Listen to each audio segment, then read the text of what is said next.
How did the light of Saint Maron come about? So much changed by his life, and so much came into the world of goodness and perseverance and truth.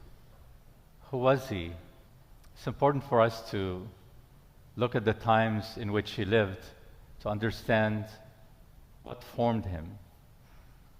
For as we can see, we are very much formed by the world that we live in, the decisions we make, the stands that we take.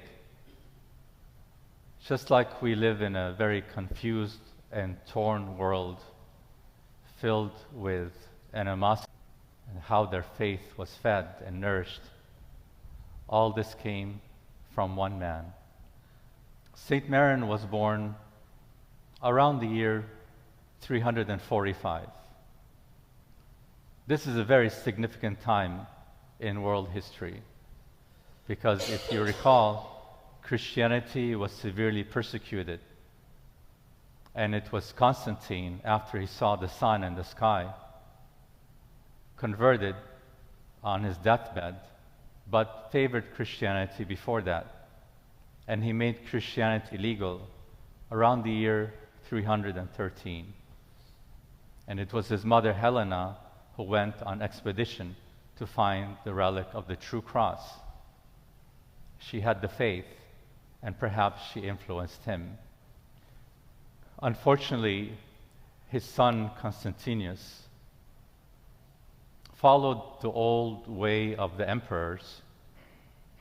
It's the way that he knew. When his father died, and he went about killing family members so that they do not become rivals to the throne. There was one in particular who was his cousin, Julius. He killed Julius's father and several other relatives so that they do not become rivals to the throne. Julius was very much affected by this, seeing how this now supposedly second Christian emperor was doing so many evil things and having bad examples around him. He kept silent until one day he himself became the emperor. Then he apostatized against Christianity. And he held such a vengeance that he didn't want any Christians whatsoever to be ruling with him or to have any kind of power. And then he himself started persecuting. He killed a priest, Basil, Saint Basil, not Basil the Great, but a priest, because he refused to accept what he was saying about Jesus. And then he killed a bishop, and he killed a hermit, all martyrs. Many, many were burned alive in Palestine. Many were beheaded. The persecution was severe from place to place. But he only ruled for, let's say, I think it was about 2 years. Did a lot of damage in those 2 years. The empire was still not Christian. It was about 50-50 by then. But the Christians themselves were divided. There were some that believed that in the Arian heresy that Jesus was created as the first of all things, and then he created everything else. But this was not the true faith. He is eternally begotten, not created. And so there were so many divisions and rivalries.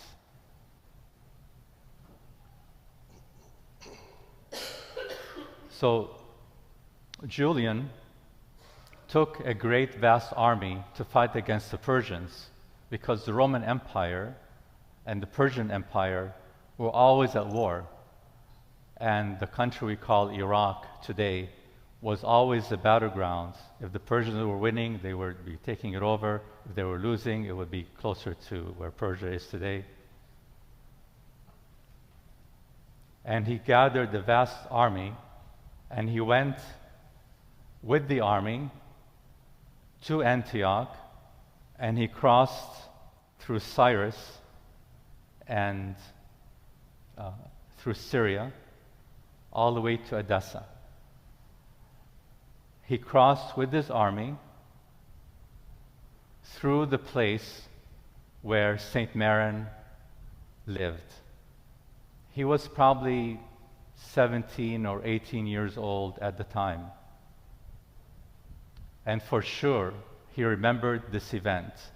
And for sure, he was hearing about the persecutions that were going on from Julius. And it was a scary time because everything now can turn around. And he arrived in Edessa. Edessa was a largely Christian city. And there, he took a stand against the Persian armies. And it was the worst defeat in military history for the Romans. And he himself was shot by an arrow. And through the wound, he died. And before he died, he yelled out, screaming out loud, "You have conquered, O Nazarene." St. Ephrem was alive at the time. He lived in Nisibis, a holy Christian city, and he had to move out of Edessa because the following emperor gave up Nisibis to the Persians as a compromise. So this is the world in which Saint Maron lived. Anthony the Great of Egypt started the monastic movement. But before Anthony came in the early 300s, people were living in the Syriac-speaking world, sacrificing their lives, not as monks in particular, because the monastic movement hadn't yet come about. And it came about because of the laxity of Christianity now, that anyone can be Christian and they won't be persecuted. So many Christians flocked to live ascetic lives, meaning that they were living lives of sacrifice, self-sacrifice, as a witness of the kingdom of God on earth, that we're not here to inherit anything in this world. So we're going to sacrifice everything. The inheritance is in the next world. And so they lived very heroic lives. And if you want to read about it, Bishop of Cyrus wrote about the early monastics, the hermits like Saint Maron. And he wrote about Saint Maron as well, and how they lived and what they did. From them came then the monasteries.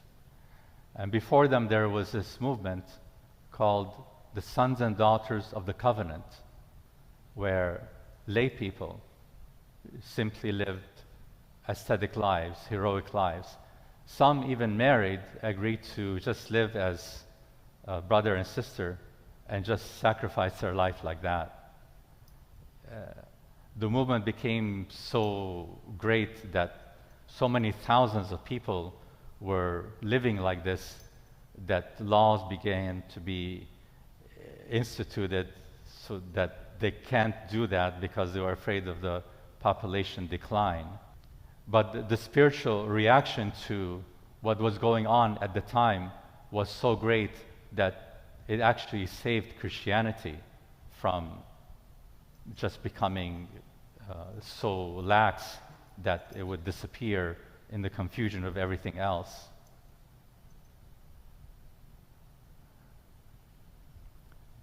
So you can see how in this kind of environment, Saint Maron, having a true faith, would be inspired to himself give up his life to live a holy Christian life.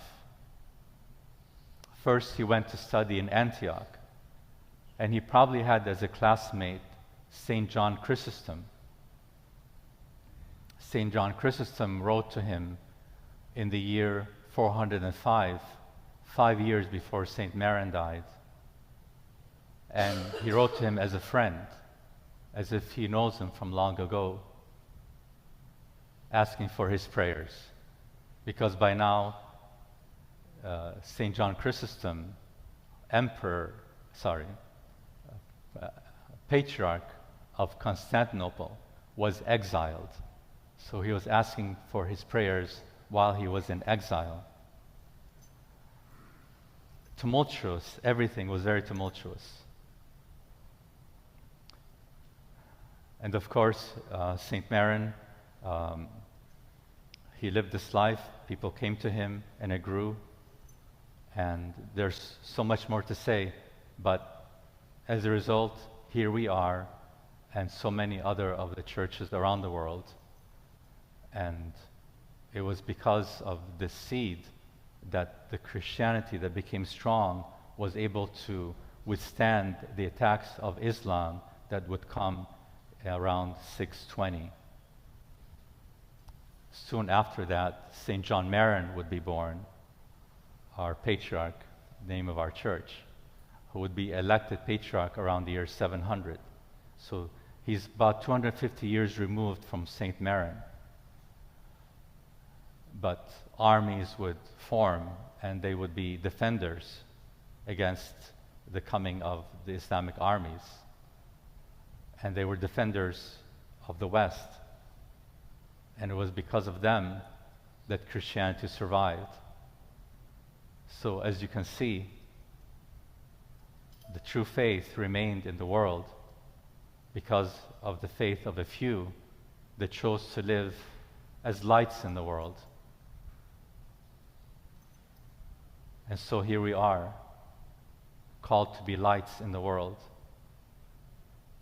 for the next generation, for the generation that lives now. If no one lights up, if we don't shine, everything will die. Everyone has a calling. We have to follow that calling.